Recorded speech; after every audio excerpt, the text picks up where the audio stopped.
It's nice to see everyone. This is our virtual program, Disinformation. Who is responsible, me or journalists? Before we get started, obviously protocol these days in the virtual world, we have muted microphones so we can hear the presenters, and we'll ask the questions be taken at the end of the program. Feel free to use the chat box for writing your questions. Each year on May 3rd, the international community recognizes World Press Freedom Day to celebrate the fundamental principles of press freedom. This day is an opportunity to assess the state of press freedom throughout the world, defend the media from attacks on their independence, and pay tribute to journalists who have lost their lives in the line of duty. In a statement, Secretary of State Michael Pompeo reaffirmed the United States' commitment to protecting safety and freedom for members of the press. He stated, "Today, at a time when all public officials should be protecting the ability of independent media to fulfill their vital role, we learn that some governments are intentionally spreading disinformation, censoring accurate and useful information, and aggressively restricting the ability of independent journalists to serve the public. The U.S. Embassy in Georgetown works hard to disseminate accurate and timely information to Guyanese about the U.S. position on a variety of issues, be it the elections or COVID-19. We sponsored a training for journalists in January that Nazima was a big part of, and through the Guyana Press Association. And I think that it had an impact on the type of reporting that we saw during and immediately after the elections. We ran a social media campaign before the elections called Check for Yourself that some of you may have shared with your friends and contacts. One of you, Ryan Hoppy, is in the midst of the campaign, Youth Against Racism, that brings young Guyanese together to talk about a difficult issue that has led to a lot of disinformation here. So it's a responsibility, but also a great honor that I'm representing the embassy here today to have a conversation with you, the USG Exchange alumni, who I and Aretha Majid, our alumni coordinator, are always happy when we can engage with you on interesting and important topics. I know we have a lot of interest in this topic, so I want to get right to the presenters. After each of them speak, we'll have a question and answer session at the end, but again, we do really need to end on time because of the situation happening today at GCOM. Our panelists today are all alumni, and I will take credit that the U Exchange experience had an influence in their becoming the stars that they are today. Nazima Raghubir has close to 20 years of journalistic experience, starting out as a journalist at Prime News. She is the president of the Guyana Press Association, being the first woman elected to lead the 74-year-old body. Nazima also serves as the first vice president of the Association of Caribbean Media Workers, ACM. She participated in the International Visitors Leadership Program on Investigative Journalism in 2014. Neil Marks is a producer, reporter, news anchor, and editorial consultant at Newsroom. He works as a correspondent for Reuters and served as president of the Guyana Press Association in 2015. And finally, Svetlana Marshall started her journalism career in 2009. She works as a senior reporter at the Guyana Chronicle and has received several media awards from PAHU WHO for 3 consecutive years. Svetlana also serves as secretary for the Guyana Press Association. She participated in the Edward R. Murrow Program for Journalists, Media Responsibility in an Age of Disinformation. Each of the presenters have a unique take on the topic for our session, and I'm sure we will all learn something. Thanks to each of you for volunteering, and now I will turn the floor over to Nazima. Thank you, and good afternoon to Violeta and Rita and everybody else listening and joining us today. Thank you for the opportunity to the United States Public Affairs Department for the opportunity to participate in this forum as we observe yet another World Press Freedom Day. This year, the theme for World Press Freedom Day is journalism without fear or favor. To my fellow colleagues, I look forward to your presentation. Each of you bring a unique experience to this forum this afternoon. As Violeta pointed out, the Guyana Press Association is one of the oldest press advocacy organizations in the Caribbean. We're actually 75 years this year, having been formed in 1945, pre-independence. My task today is delving into media ethics and what does this mean and how it is applied and how it should be applied to what we do. I feel that more than ever, all eyes are on the media, locally, internationally, and regionally, not only as a source of information, but how the media has been treating that information and how that information is different from other sources of information. And there are two particular issues that come to mind, regionally and internationally. And here we're dealing with the coronavirus pandemic. The unique situation of Guyana is that we're dealing with that pandemic, and we're also dealing with elections and elongated election cycle. Before I head into the meat of the matter, let me underscore the importance of a vibrant press, one that applies ethical elements to its work, and that should not be taken for granted. Media houses and the press have a duty to provide accurate information that has been placed through all possible fact-checking mechanisms.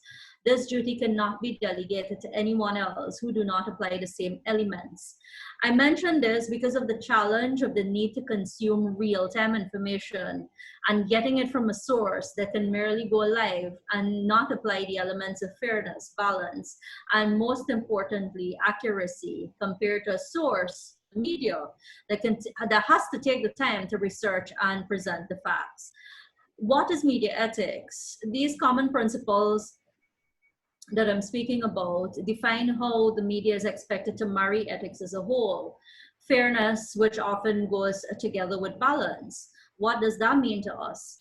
Well, fairness and balance are expected to be our mantra. It is what our profession is built on. There are several features to fairness, to balance, and the most common features include objectivity or objective journalism, balance telling all sides of a story, and what I think is important, the right of reply and providing that mechanism for the right of reply. A journalist is expected to remain objective when covering a story. All personal and other biases are expected to be set aside. And applying this objectivity, we're also expected to ensure that we do not apply biases to our subject. May it be a minor who is the perpetrator or alleged perpetrator of a crime, a person charged with an alleged crime, and member of the LGBTQ+ community or any ethnic group. Balance in telling all sides of the story. One can deduce that this is as easy as it sounds.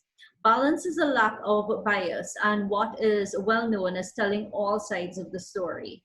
Journalists have an ethical imperative to disseminate information that is impartial, provide opposing views as much as possible. Views that can leave no question unanswered, no side feeling unheard, and no reader or listener feeling that they're still uninformed. The right of reply. This is an element that should also form part of any interview or our storytelling. It is just more than calling for a comment or a response. It is allowing for a party to rebut any information that you have gathered, allowing that party to fully represent their side or their facts, or using that information to fully ventilate the issue at hand. Of course, in applying Thank you, Violeta. Of course, in applying these ethics that we need to provide a journalism that it informs the public, there are challenges to applying those ethics. Among the challenges we face are that media houses have their own editorial biases, and these biases are whether through ownership or political direction, and that itself can be a real challenge. And it's not a challenge facing only Guyana. This is a challenge facing media houses all around the world. And with a challenge like that, more than often your media ethics and what you do as a media house comes into question from time to time. Claims of victimization by experts and sources. Most of the times, if you're going to be doing a story that you have some information on, you need to get facts from experts and sources. And people will tell you, even the experts, the academics, the professionals, the ones that can provide that information, say I cannot go on the record to speak about, that particular subject because of a charged political, situation in your respective country. And that can be a challenge to us because if we want to put out information that we can stand by, we have to have, in most cases, a named source. And there is a lack of experts to balance, sides of the stories that I spoke about, getting all the sides. Sometimes you have a very good story and you need to bolster it with, experts. And what comes to mind is even reporting on, business, economic issues. You have to find sources and experts that are independent of any, politics, or, do not have any sort of commercial interest anywhere. And that can, be difficult. So that, for me, represents also a real challenge when it comes to even applying some of the things I spoke about. What I'm going to do is in the chat column, I'm going to leave a paper on ethical journalism, a code of ethics with you so that you can read for yourself some of the issues that I've touched on.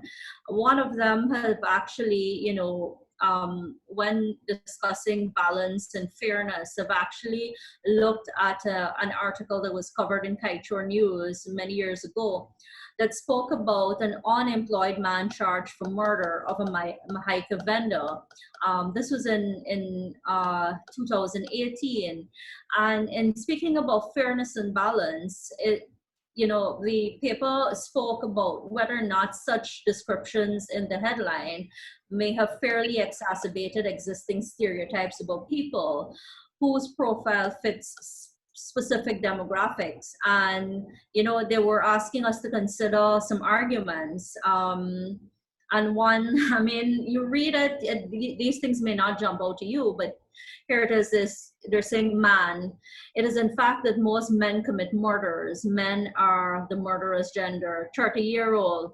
Those who have not yet reached maturity, middle age, are more likely to commit murders because they're not wise elders of our community. Unemployed persons are most likely to commit murder because of factors such as poverty, boredom, and their inability to fit into social environments such as the work sector. And vendor, this perpetrator's crime is worse than certain other murders because he has taken the life of a person who's employed and adds value to their economic society. Some of this is debatable in the news world, but nonetheless, interesting enough to sort of debate, what's ethical and what's not ethical about putting such a headline out there. And I am also going to share with you a column done by the former president of the Association of Caribbean Media Workers, Wesley Gibbons, who speaks about the agony of independent journalism. And his column came just after the March 2nd elections, and elections that is still ongoing.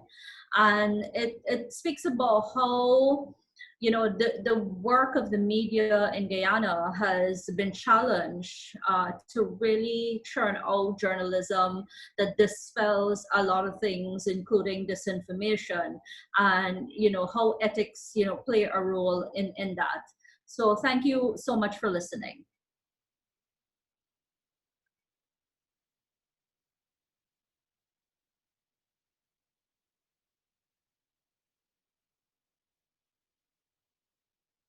Sorry, I didn't unmute myself. Just want to thank you, Nazima. You brought up the very important aspect of the ethical dilemma that sometimes, is a challenge in sort of being balanced. And of course, time also is going to have a big influence on the ability to get the story, balanced to the extent that we want. So with some practical application to that, I'd like to introduce Svetlana to take us through some very practical tips on checking information for ourselves. And good afternoon.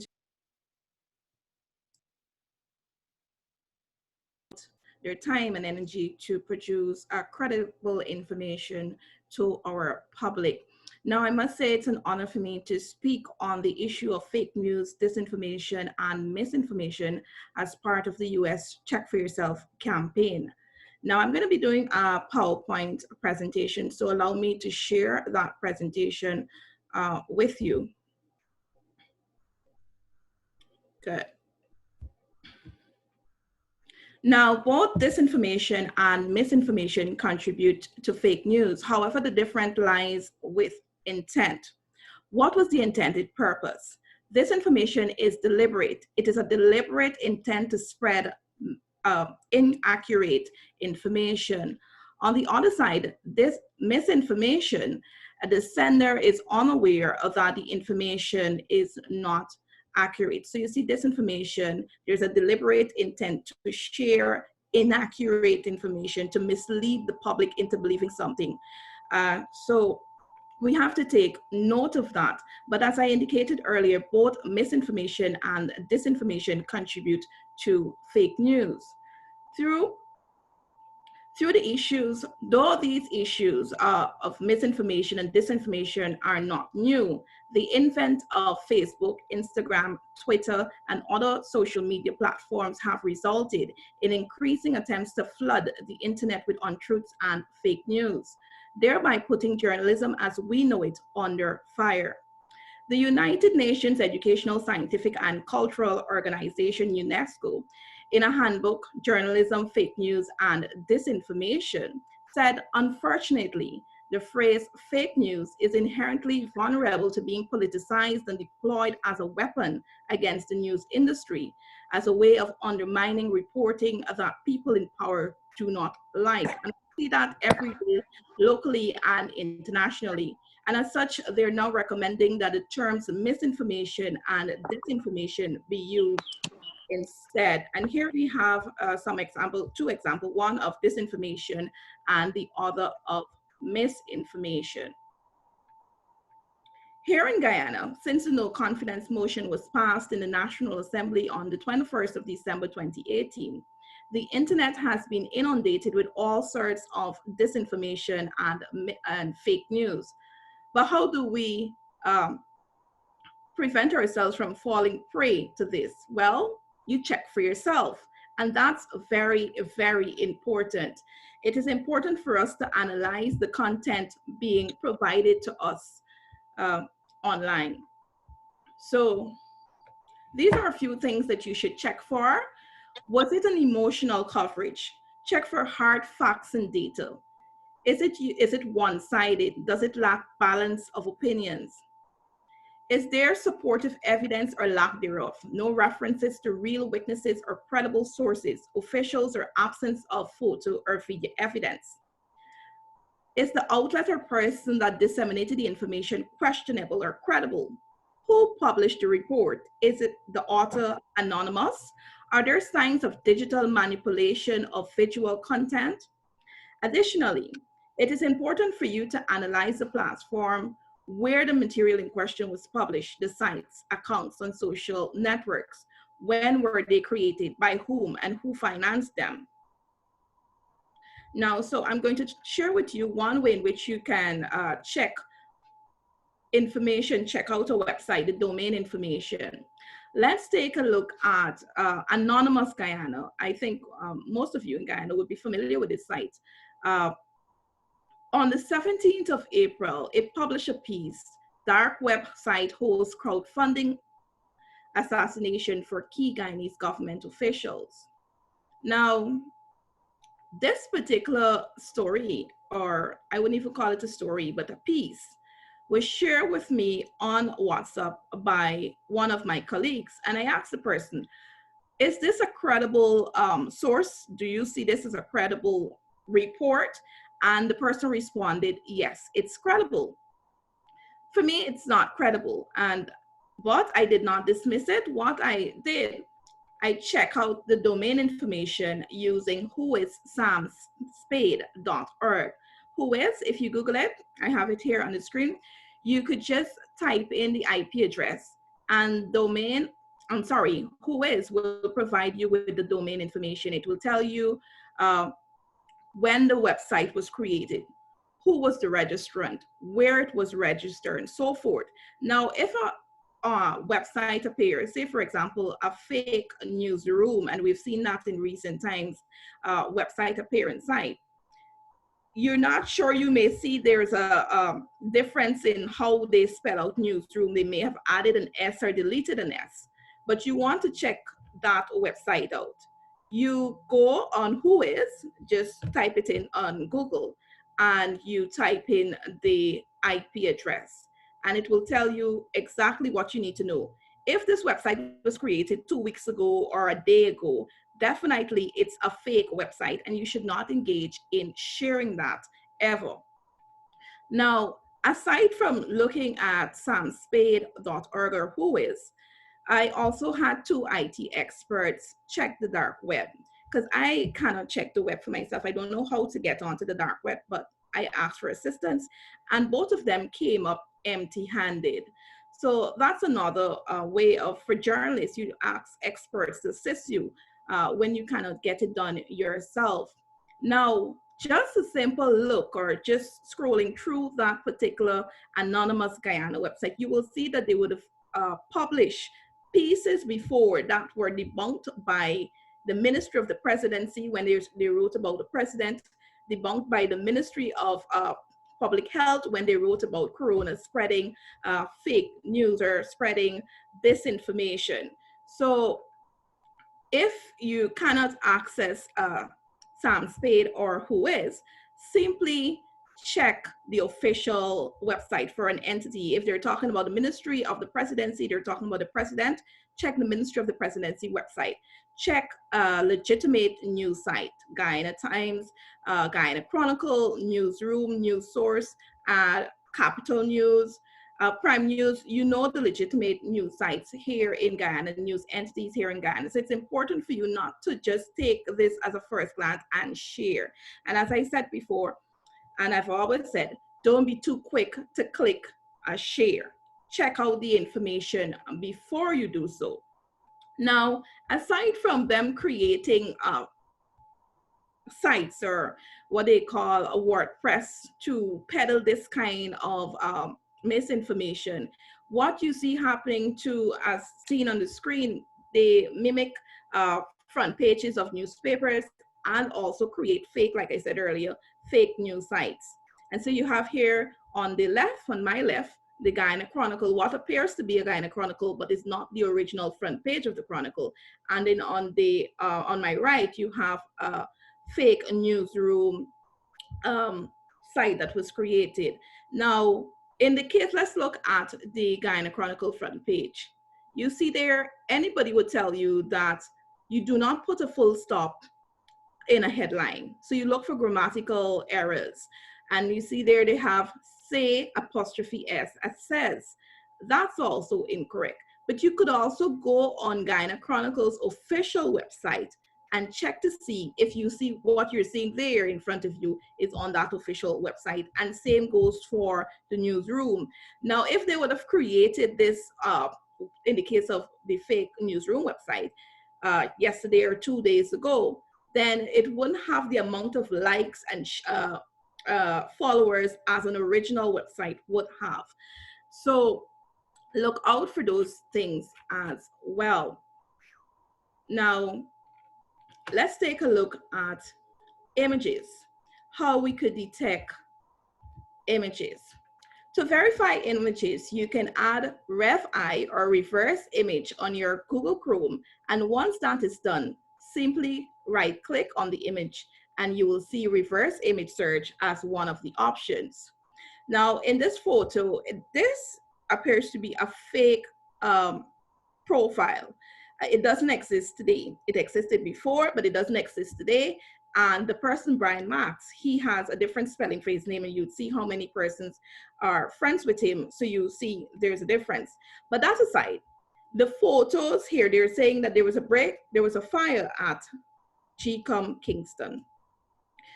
They provided several photos claiming that 2 of the containers were not affected by the fire and the others probably were. Now, when you use reverse image on Google Chrome, they will provide you with identical images or similar images, and they will tell you where those images first appear and who published those images. So that's important. So if there is a fake image, if you type in this and you check this out, you will see that this image has no relation to any fire that occurred at GCOM. Secondly, you don't know that Brian Marks is a news agency or a news outlet to go and use him as a credible source of information. What you do, in the absence, maybe somebody told you about it, you call the fire service. That's what journalists do. They pick up the phone and they call the fire service. Is there a fire happening at GCOM? I'm hearing about some major fire at GCOM happening. Is this true? They'll tell you, no, it's not true. There's no fire, or it's simply a grass fire. Or you check on a newsroom, news source, Guyana Chronicle, Starbrick News. All of these news entities have a social media platform where they put out credible information. So it's against clicking share. You go and check out official news sites where you could have credible information. And it's important for you to do that. Now, WhatsApp. It is difficult to trace. Where some of the WhatsApp messages come from because they're encrypted. However, it's always important as a journalist to check out the information. If there's no official source, then don't share it, but you could investigate. Now, here this WhatsApp message, and let me tell you, this message came from a GCOM personnel, a GCOM official. And this is a case of disinformation and it's a case of misinformation, because the content of the text, the WhatsApp message, it is intended to spread lies and to misinform the public as to what is happening with the former Jamaican Prime Minister Bruce Golding as it relates to his stint on the electoral mission. Now, they're claiming that he would have resigned because of pressure and so forth. When you look at it at a first glance, you'll see that it's biased. It calls out entities, and first of all, if he's a part of the OAS mission, you then go to the OAS website and you check publications, and they'll show you where they have press releases and so forth. If this is the case, they will publish an official statement saying this has occurred. Then if you don't see anything as a journalist, what we do, we pick up the phone or we send an email asking maybe the press person, and that's exactly what I did. I asked the press person associated with the OAS mission that came here to Guyana whether this is true or not. And they said, you know, it's not true. So it was important for me not to share this in any group or share it on my Facebook page without even knowing whether it's true or not. So don't be too quick to click share. And that's important because you see people sharing and they think to themselves, oh, I got this from a GCOM official, or I got this from a minister, or I got this from somebody else. And because it is some senior dignitary would have shared it, they think that it's official or it's credible. It's not necessarily credible because you yourself don't know who is the source, who wrote it, what's the source of the information. And so just don't go about sharing these images and texts as they come. People, there are people who, that's their job. Sad to say that they create this information that want to discredit other people, that want to create chaos, panic, and so forth. And so it's important for us not to go about simply sharing because you receive it from an official. Some of these officials don't even read properly what, you know, that's sad to say, they don't read what they're sharing. So it's important for us to pay attention and to do our homework, fact check. So as I wrap up, I'm going to say, use official sources of information. In the case of COVID-19, the Ministry of Public Health, the World Health Organization, the Pan American Health Organization, and established media outlets. And you should probably not refer to WhatsApp remedies and fixes, suspicious websites, and Facebook pages. With that, Thanks for having me, and I'm open to answering questions. But before I go, remember, when you repeat a lie, tweet fake news, you add legitimacy to it. Thank you.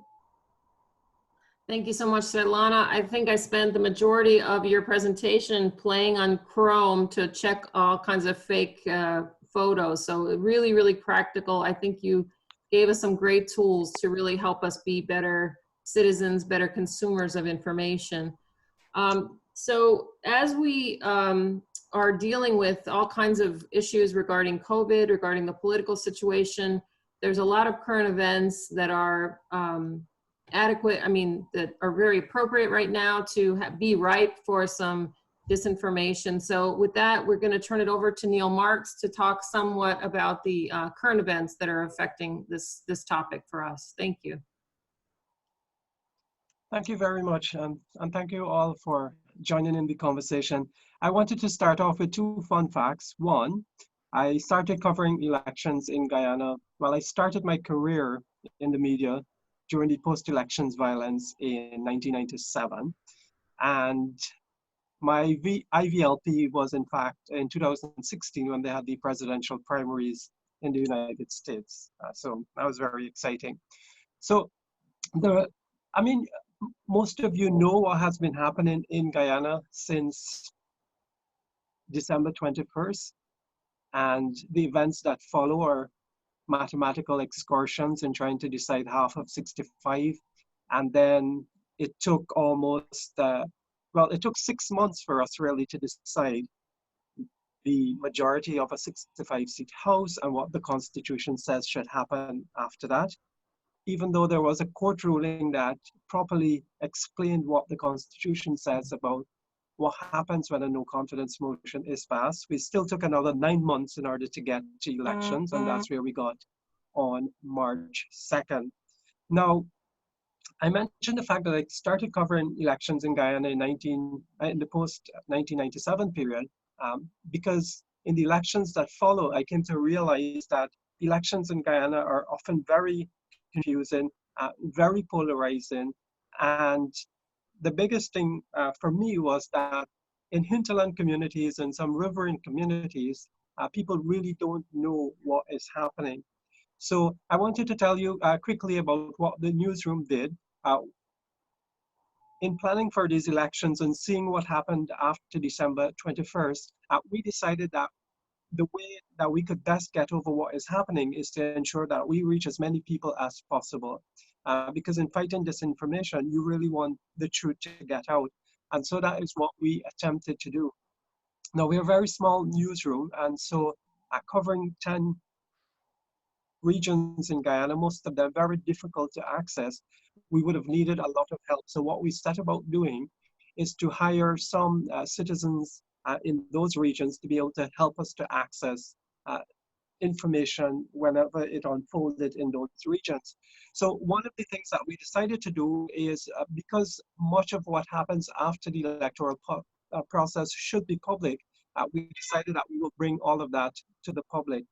In order to do that, to get valleys and the rivers in Guyana, we utilized a very simple satellite technology in order to broadcast to all of those communities. And we were very happy we did that because many people expressed appreciation for it, because in elections past, they'd not been able to see what has been happening. And so by hiring those people, some of them went in with small cameras inside of the office of the returning officers in order to record the declaration of results as they were happening. And so because of that, I think we were able to improve access for people to information, and that helped to sway them towards information that is correct. So, so for example, if they hear about something, they'll be watching for the newsroom to see what was going on. And I think we created a lot of anxiety with the music that we were using for our broadcast. People were telling us from the time they hear that music, they were in front of their screen, wanted to know what is happening. So we apologize for the distress we've caused people's mental health with that music. But it was very important for us to be able to bring events live as they unfold. You know, one of the big problems that we face in Guyana is that the media is often polarized. Depending on who you work for, people try to put you in a bracket or to associate you with a political party.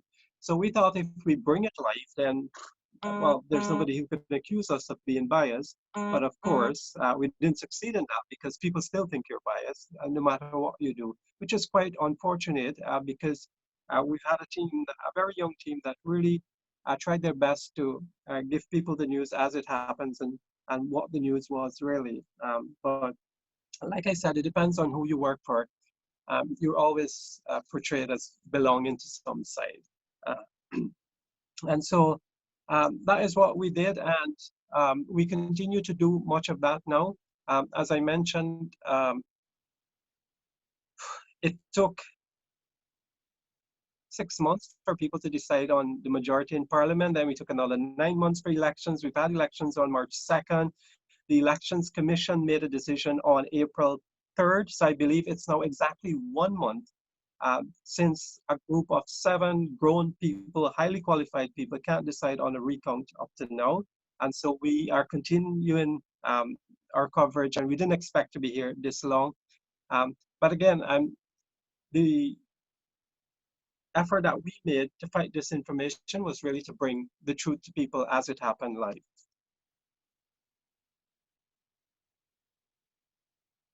So thank you very much, everyone, and I'm happy to answer any questions you may have. Well, I, for one, love the newsroom music because I always feel like it's going to give me some really up-to-date information. So you have one fan at least on that. So as we have a very prestigious audience and prestigious panelists, you all are U.S. Exchange alumni, and we look to you for spreading accurate information. And I just want to encourage all of you to feel confident in your ability as a citizen journalist to be able to spread correct information. But let's give our panelists a warm thanks and also some good questions. I hope you all had some in your mind as you were listening. So turn it over to whoever raises their hand.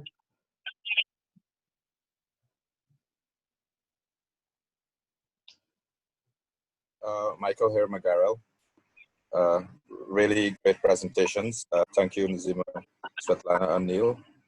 I really listened keenly, and I really like followed like what Svetlana was showing, like in terms of the reverse image search and things. I think these are some tools that we can, let the public know of as well, because I think, yes, it's great for journalists to do this as well, but I think, these are tools that we should let the average citizen know that these things exist out there, because many times a lot of the fake news is spread by the citizens, and because they're not, all right, they just see something and they just share it without checking it. And I think it's one of the things that we need to do. Yes, among journalists, check your sources before you publish, but also I think as citizens, it's one of the things that we let them, check before you share, because we have this new trend where, as soon as something pops up there and it looks thing, we just share without reading. And many times I've seen misinformation being spread just because of a headline which is catchy, a headline which seems to be capturing something that people are talking about, but really and truly the article or something does not contain the facts to support the headline. So I really like the reverse image search thing that Svetlana spoke about, but also who is checking up on websites and seeing what is fake news, because over the last few weeks I have seen quite a lot of fake websites being set up, quite a lot of fake Facebook profiles, pages being set up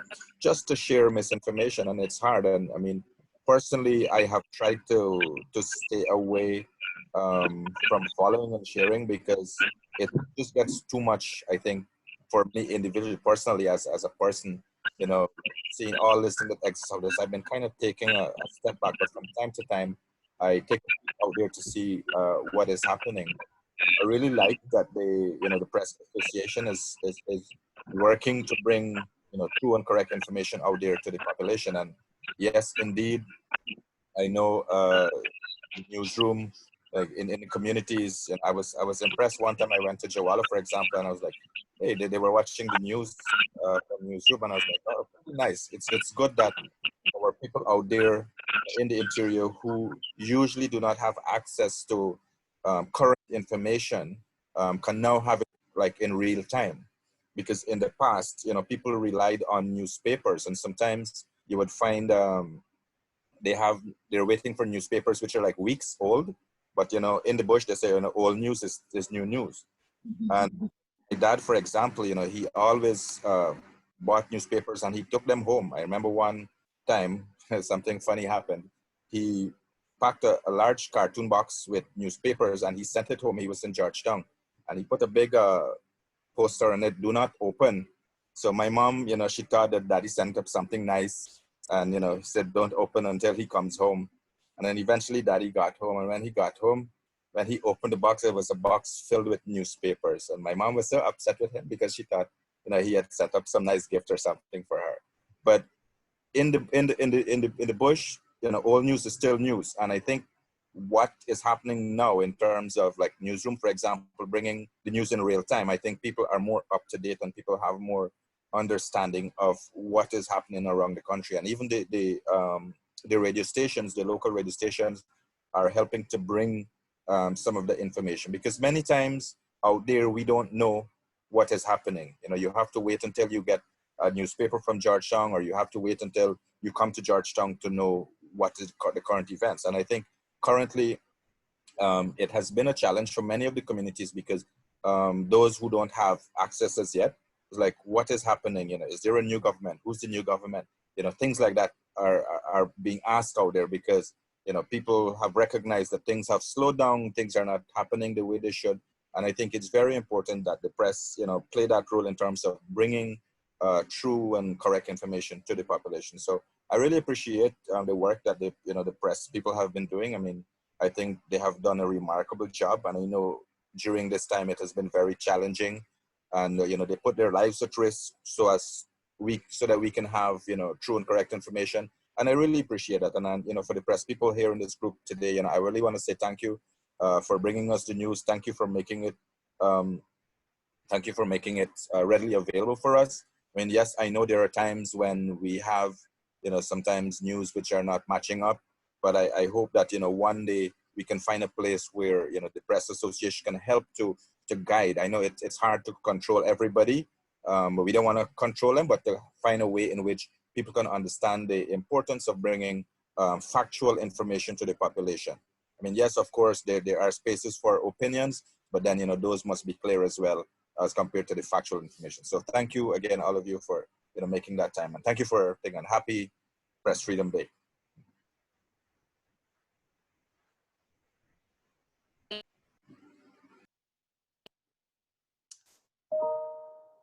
Thank you, Michael.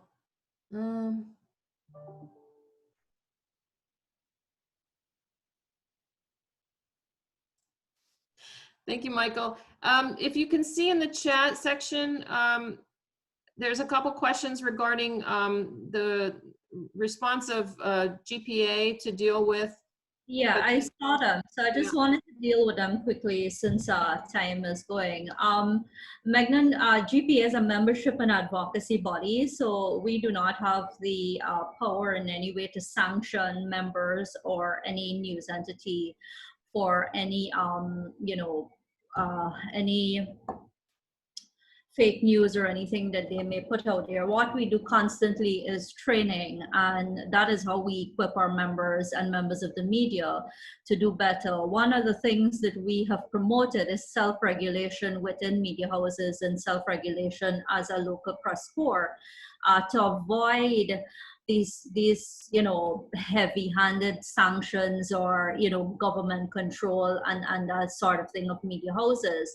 And there are a plethora of issues that come on to self-regulation, whether or not people want to implement their own ethics, implement their own sort of rules of engagement in media houses, social media policies, and things like that.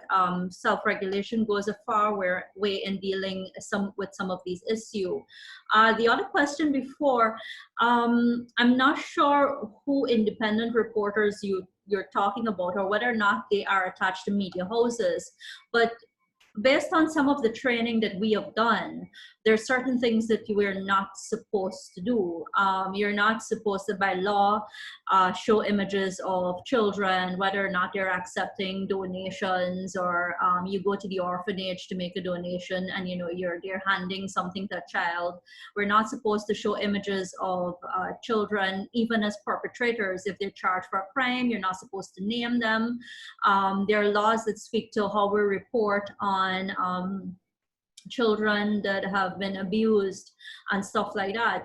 When it comes to images, gory images, there are a couple of things that really sort of govern the way these things are transmitted. The Guyana Broadcasting Authority has very strict rules as to what can be shown and what can't be shown.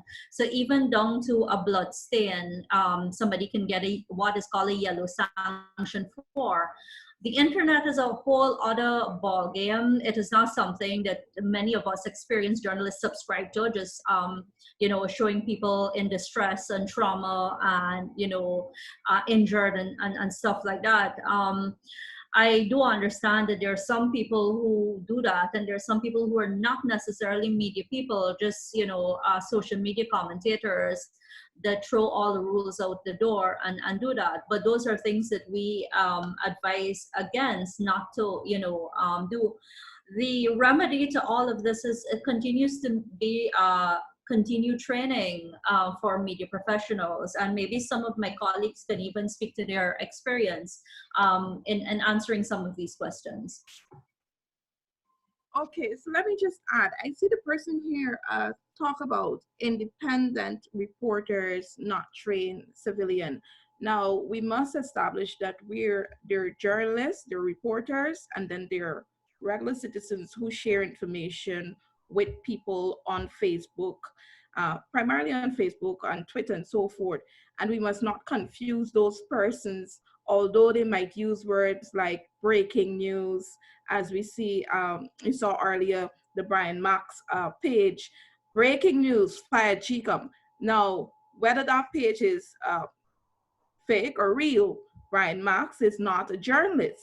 And so it's difficult for us to control people or to advise people who are not within our group or fraternity. So citizens have the responsibility to utilize trusted sources of information, news outlets, and don't confuse what some people call citizen journalists, because these very people who call themselves citizen journalists do not adhere to and follow the ethics of journalism. They share at will, they do not necessarily confirm information before sharing, and they don't necessarily know the source. And some of these very people are, their role is to share this information, and that is the sad reality and the truth of the situation. So use credible sources of information, and sometimes you could report them on Facebook. I know there's a mechanism in place to report fake pages and so forth on fake Facebook.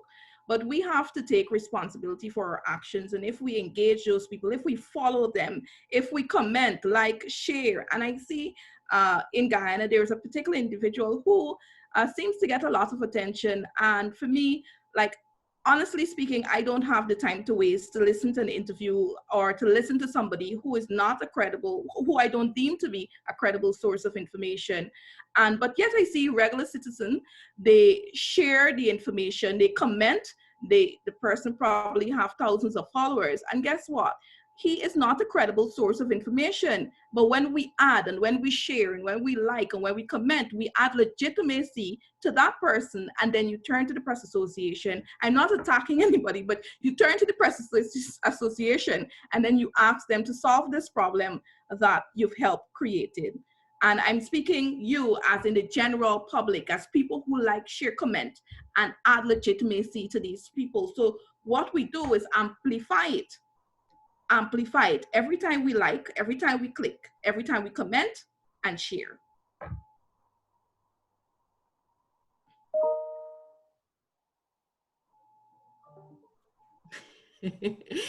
Okay, so I think that unless there's other questions, does anyone else have anything to ask of the panelists, or in general have a discussion about? Yes, good morning. This is Mignon. Information technology has changed the way we do a lot of things nowadays. And I'm very concerned about the comments of citizens that with their cameras and sharing information. But you know, the seasoned journalists are not at every place all the time. So I would want to feel that there must be a mechanism where the average citizen with a camera with information that is important can be shared with the fraternity, and you can get a jump start on investigating a true story. How do you feel about that? We welcome that. If something happens in your village or your community and you think this might be of value or it shouldn't be happening, or it is something that is major, share it with us. And what we do, we call the authorities, we check it out, because sometimes maybe it could be taken out of context as to what is happening. And so it's important for us, if you share, we would encourage people to reach out to our entities and share with us, and we will check. We will reach out to you. We'll ask, maybe, did you witness this happening? Yes, we'll take your comments. We'll call the police. We'll call the hospital. We'll go to the officials, and then we'll factor it into story. I'm not saying to people, don't capture things happening, but when we try to be journalists, and then we try to put out information that we're not sure of what is happening, that creates the problem. So if you want to share the information with journalists and media outlets, we welcome that, and we will fact check. We will reach out to the authorities, and Nazima could add as well as Neil on that. But yeah, we're not shutting you all out, but we're saying, you know, it's important to check the information out first. Mignon, that same sort of communication has been a rich, source of information for many of us. The people who see something and decide that, they're going to share it with us. And Neil even spoke about arming, people in different regions with cameras and so on. Otherwise, we would have been able to, gotten some of the information that we would have gotten. So those things are welcome. The only thing is, when they come to us, we have to put it through the mill of fact checking and the other issues, finding out why this happened and why that happened. We are part of a joint services WhatsApp group, and people do share a lot of stuff that they had gotten from different sources there, whether it's a crime committed, somebody committing a fraud somewhere, probably selling some sort of credit and, whatever. And, that has been a source of information. We now have to, it's presented to the police. You gotta ask them questions. Why these people in charge? What happened in here and there and stuff like that. So that has been a source of information. Svetlana touched on something important, and it comes back to not everybody with a phone, should willingly, be doing some of the things that they've been doing. I've seen some very traumatic images on social media by people who are social media commentators. There was one man who was interviewing a woman, and she was involved in an accident, and he found himself in the hospital, and he was moving. This is an injured woman. She had a head injury, and he's moving her head. We would not do things like that. Dennis Shabral, who is a journalist, spoke about even interviewing people in trauma. We just don't run up to people and say, oh, you lost, whoever, how you feeling and whatever. And he spoke about a protocol that, should be involved in interviewing somebody who has been involved in a trauma, people who've been robbed, how to deal with that. And just to reiterate, these are things that we continue to do training on. Is any of the training that GPA does, is that directly for journalists, or can anyone receive it? It's directly for journalists and most of our members of the Press Association, but it's not limited to our members who are not, to our journalists who are not members of the GPA. It is about strengthening, you know, the core of media workers that we have here. What happens is that we have a high turnover of media workers, and this is something that's been happening since my entry into journalism.